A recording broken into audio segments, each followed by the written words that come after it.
Right, Keith's here again after that 3-1 defeat to Verwood. Let's start from the beginning. How was the start in your book?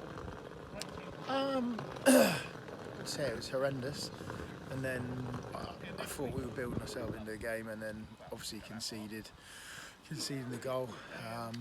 Unfortunately for a goalkeeper, like I said to Harbour as we're walking off the pitch at half time, as a goalkeeper you make a mistake and it normally ends up meaning you conceding a goal, and it's a fucking horrible place to be.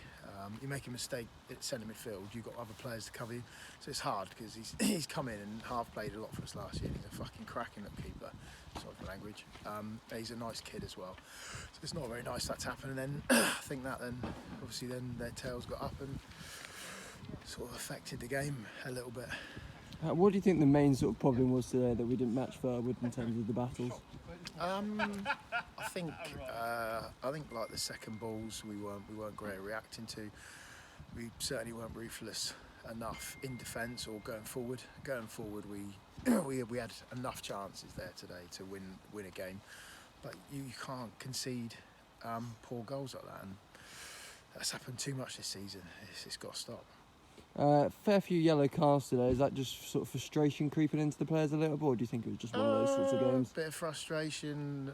I'm not one who don't really want to have too many pops at how it was officialed, but yeah, it wasn't great in my eyes. I think there was a moment in the second half where Tom was on the floor. Tom Lanneman, one of their players, kicked him straight over his kneecap.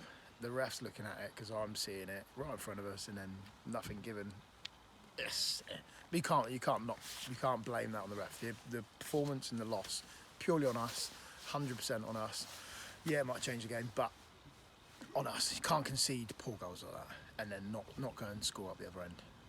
Indeed, likes of Jake Streams and Demo and James and Gold today not here. Yeah. Well, they were here watching, but not involved. Any sort of update on those three? Hopefully Demo shouldn't be too long. He's got a cut on his arm.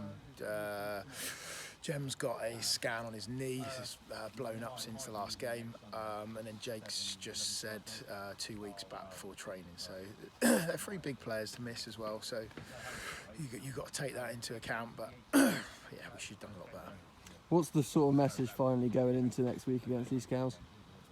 Again, that's another game where I thought we should have got something out of. They beat us at their place. We've now got big reaction to give the players who've got. I've just spoke to them about effort. For the last half an hour, a few players sunk into themselves and didn't work hard enough, which I certainly won't accept. And Dan, I know definitely wouldn't expect, nor Clarkey. So there's a couple of players who need to look at themselves and wake up a little bit. Because, like I said in there, you take the plaudits when we win well. When you play poor, you've got to take it on the chin. You just got to take it on board. Yeah, I'll let you get off then, Keith. Thank you for that. Cheers, Charlie.